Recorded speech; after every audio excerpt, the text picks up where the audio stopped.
दुल्हन मैं आपकी हूँ, अपने मायके वालों की नहीं। अंजलि, आज मेरी मीटिंग है, बताया था ना। फिर ये पीली वाली कमीज क्यों निकाल दी है तुमने? सफेद शर्ट दो ना, वो बिल्कुल नई है ना। और पीली नहीं, क्रीम कलर है। प्रतीक, मुझे लगा ब्लैक ट्राउजर पर अच्छी लगेगी। कह दिया ना मैंने, मुझे व्हाइट शर्ट ही चाहिए। प्रतीक ने इतने जोर से कहा कि सकपकाकर अंजलि शर्ट निकालने चली गई। प्रतीक के निकलने के बाद अंजलि उदास थी, सोफे पर बैठ गई। क्या हुआ बहू, परेशान दिख रही हो? ससुर ने पूछा।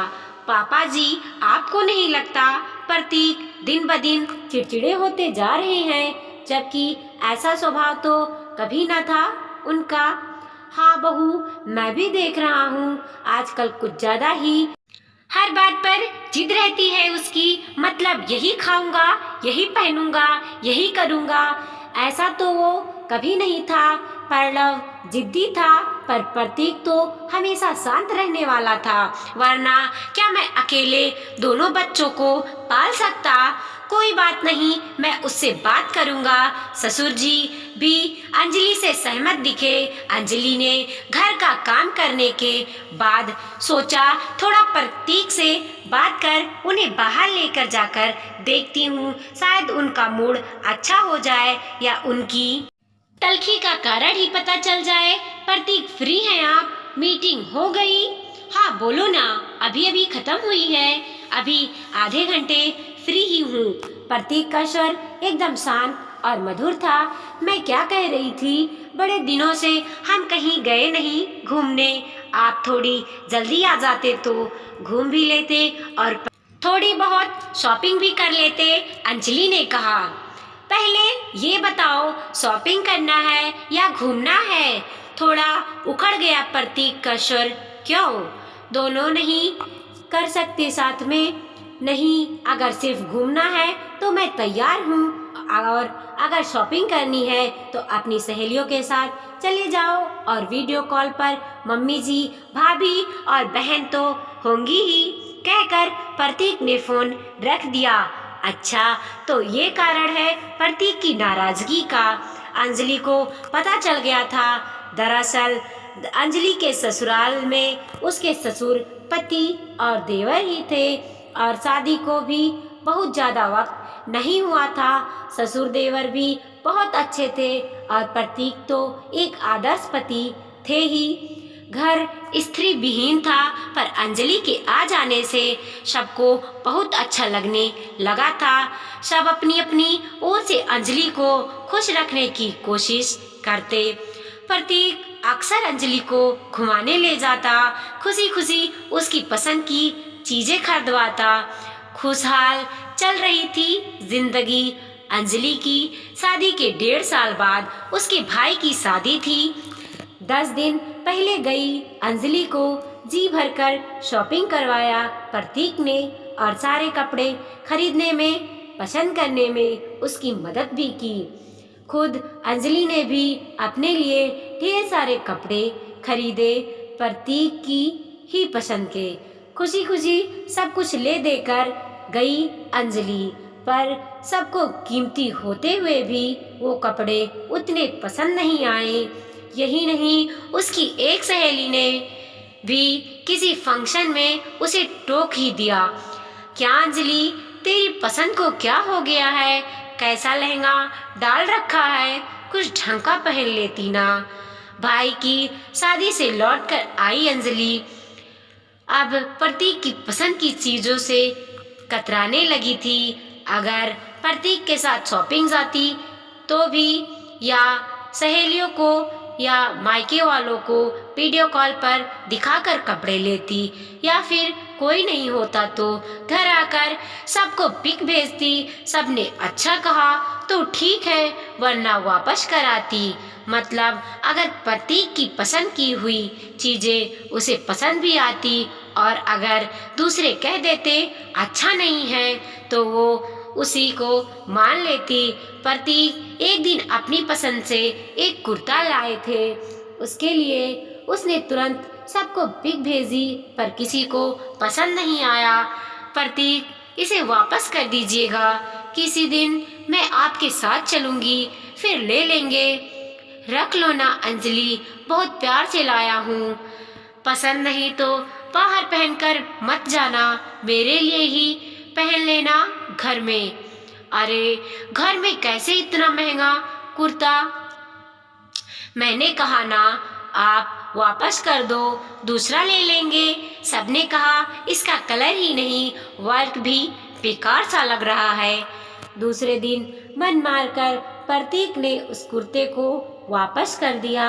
ऐसे ही एक बार ऑफिशियल टूर से लौटा प्रतीक एक बहुत अच्छी साड़ी लाया था अंजलि के लिए।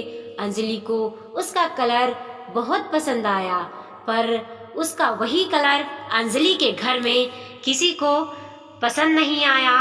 अब उतनी दूर से आई साड़ी वापस तो नहीं होती, तो उसे बूझे मन से अलमारी के एक कोने में डाल दिया अंजलि ने।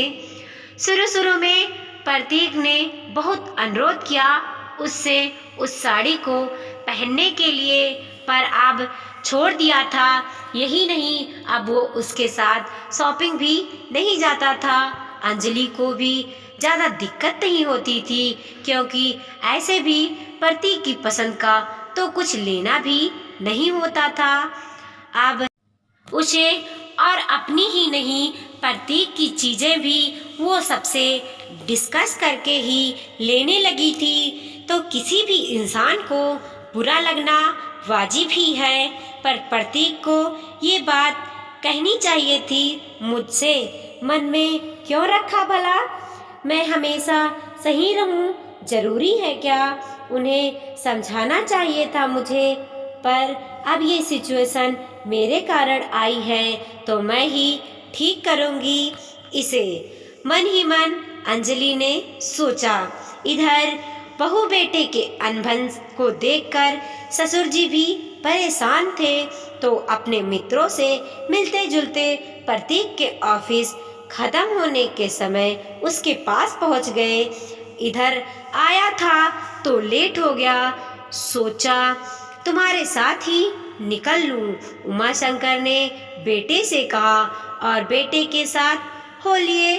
प्रतीक बेटा, आजकल तुम्हारे और बहू के बीच मुझे कुछ ठीक नहीं लग रहा है। मैं नहीं जानता कि कारण क्या है और गलत कौन है, सही कौन है, पर मैं तुम्हारी दृष्टिकोण से ही बात करता हूँ। हो सकता है अंजलि की कोई आदत तुम्हें पसंद ना हो, पर कभी उसके पहलू से भी सोच कर देखो ना। घर में हम 3 पुरुष ही हैं और वो अपनी माँ बहनों के साथ ही रही है। हो सकता है उससे वो गलती उसकी असहजता से हो रही हो, या फिर उसे पता भी ना हो कि वो गलत है। सास बहू का संबंध चाहे जैसा हो, पर जाने अनजाने 2 संस्कारों के बीच का असमंजस स्थापित करने में एक पुल का काम करता है, क्योंकि एक स्त्री ही स्त्री के मन को अच्छी तरह से समझ सकती है। चाहे वो माने या ना माने, वो तो अपने घर में हम नहीं दे सकते उसे, तो हम सबको उसे समझना भी होगा और समझाना भी होगा। इस तरह से कहाँ सोचा था अब तक मैंने पापा, और शायद गलती मेरी ही है। अपनी पसंद की चीज़ें किसी पर थोपना और नहीं मानने पर नाराज हो जाना तो गलत है ना। पर मुझे लगता था कि वो अपनी सहेलियों और घर वालों की पसंद मान सकती है, तो मेरी क्यों नहीं? तुमने कभी बात की उससे इस संदर्भ में? नहीं तो बात करो और सुलझाओ। झगड़ा करने से, मुंह फुलाने से, बनाने से और ताना कसने से समस्या का हल नहीं होती, बात करने से होती है। उमाशंकर से पूरी तरह सहमत दिखा प्रतीक। तभी उमाशंकर को सोसाइटी के गेट पर अपना एक मित्र दिख गया, तो वो वहीं उतर गए। बेल बजाते ही अंजलि ने झट से दरवाज़ा खोल दिया और उसने वही साड़ी पहनी थी जो प्रतीक ने ऑफिशियल टूर से लाकर दी थी। हल्के मेकअप में वो बहुत अच्छी लग रही थी। श्रीमती जी, ये 8वां आश्चर्य कैसे? वो छोड़ो, आप ये बताओ कैसी लग रही हूँ? बहुत सुंदर, मेरा तो दिल खुश हो गया। शॉपिंग चलें? बिल्कुल चलेंगे। प्रतीक की तुरंत की सहमति से थोड़ी आश्चर्यचकित हुई अंजलि, पर फिर खुद बोली, आज की सारी शॉपिंग आपकी पसंद से, वीडियो कॉल्स भी नहीं, पिक भी नहीं, कोई नहीं। सलाह लेना चाहो तो ले लेना, मैं मानता हूँ हो सकता है कमी मेरी पसंद में ही हो। नहीं, ऐसा नहीं है, आपकी पसंद की हुई चीज़ें मुझे भी पसंद आती हैं, पर जब कोई उसे बुरा बोल देता है तो मुझे अच्छा नहीं लगता था, इसीलिए सलाह लेने लगी। पर अब अपने और आपके लिए किसी की सलाह नहीं लूँगी। आप है ना मेरे दर्पण, आपके चेहरे पर झलके प्यार से मुझे पता चल जाएगा कि मैं अच्छी लग रही हूँ या नहीं। हाँ, किसी और की खातिर खरीदना हुआ तो उनसे पूछ लूँगी, आखिर दुल्हन तो आपकी हूँ ना, आपने मैके वालों की तो नहीं। कहकर अंजलि ने आंखें मटकाया तो प्रतीक जोरों से हंस पड़ा और उसकी तरफ बढ़ गया। वीडियो पसंद आया हो तो लाइक कीजिए, कमेंट कीजिए और अपने दोस्तों के साथ ज़रूर शेयर कीजिए। चैनल पे नए हैं तो प्लीज़ सब्सक्राइब कीजिए और देखते रहिए मोटिवेशनल स्टोरी। मिलते हैं अगले वीडियो में।